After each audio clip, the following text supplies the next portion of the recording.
ఇటీవల మరో బ్రేకింగ్ చూస్తున్నాం. తెలంగాణ భవన్లో బీఆర్ఎస్ వర్కింగ్ ప్రెసిడెంట్ మాజీ మంత్రి కేటీఆర్ ఫార్ములా రేసింగ్ పై ప్రెస్ మీట్ ను నిర్వహించారు. ఈ సందర్భంగా ఆయన మాట్లాడుతూ ఫార్ములా 1 రేసులో మన దేశంలో కొత్త కాదని, హైదరాబాద్ బ్రాండ్ ఇమేజ్ పెంచినందుకు నాపై కేసులు పెడతారని అన్నారు. ఇక నన్ను అరెస్టు చేస్తే జైలుకు వెళ్లేందుకు నేను సిద్ధంగా ఉన్నానని కేటీఆర్ అన్నారు. జైలులో పెడితే యోగా చేసి పాదయాత్రకు సిద్ధమవుతానని తెలిపారు. ఫార్ములా 1 మొదటి రేసింగ్ 1946లో ఇటలీలో జరిగిందని తెలిపారు. ఇక ఈ ఫార్ములా 124 రేసింగ్ లో నిర్వహిస్తుందని చెప్పారు. ఇక భారతదేశం కూడా ఫార్ములా 1 రేసింగ్ నిర్వహించేందుకు ఎదురు చూసిందని పేర్కొన్నారు కేటీఆర్.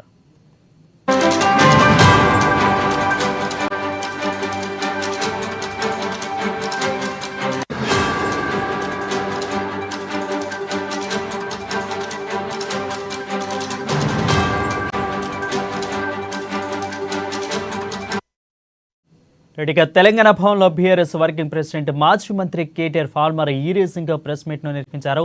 ఇక ఈ సందర్భంగా ఆయన మాట్లాడుతూ ఫార్ములా 1 రేసులో మన దేశంలో కొత్త కాదని, హైదరాబాద్ బ్రాండ్ ఇమేజ్ పెంచినందుకు నాపై కేసులు పెడతారని ప్రశ్నించారు. నన్ను అరెస్టు చేస్తే జైలుకు వెళ్లేందుకు నేను సిద్ధంగా ఉన్నానని కేటీఆర్ తెలిపారు.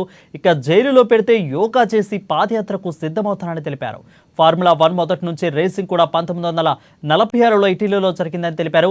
ఇక ఈ ఫార్ములా 124 రేసింగ్ లో నిర్వహిస్తుందని, ఇక భారత్ కూడా ఫార్ములా 1 రేసింగ్ నిర్వహించేందుకు ఎదురు చూసిందని పేర్కొన్నారు కేటీఆర్. ఫార్ములా 1 అనేది అది కూడా మోటార్ స్పోర్ట్సింగ్లో, మోటార్ కార్ రేసింగ్లో ప్రజాదరణ పెరుగుతున్న కొద్దీ ఇప్పుడు ఎట్లయితే మన దగ్గర ఐపీఎల్ వచ్చిందో, ఇండియన్ ప్రీమియర్ లీగ్ అని, ఎట్లయితే ఐఎస్ఎల్ అని ఇండియన్ సాకర్ లీగ్ వచ్చిందో, అట్లాగే ఈ ఫార్ములా 1 అనేది కూడా F1 అని ఒకటి స్టార్ట్ అయింది. భారతదేశానికి ఫార్ములా 1 రేస్ రావాలి, ఫార్ములా రేసింగ్ రావాలి అనే కళ ఈనాటిది కాదు.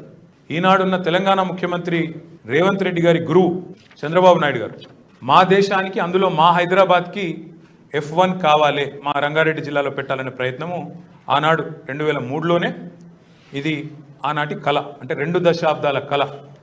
వాళ్ళ గురువు గారు కన్నా కళను మరి శిష్యుడు నెరవేర్చలేదు, కానీ మేము నెరవేర్చినాం. సర్వే నంబర్ 127లో 31 ఎకరాల భూమి ఉందని చెప్పి గోపన్పల్లిలో రేవంత్ రెడ్డి గారు డిక్లేర్ చేసినారు.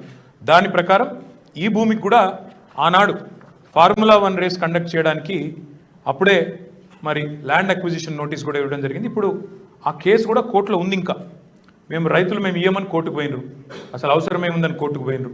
ఆ కేసు ఇంకా 21 ఏళ్ళు అయింది, ఇంకా నడుస్తూనే ఉన్నది, ఇంకా అయిపోలేదు. ఆ కేసు కూడా అట్లే ఉంది.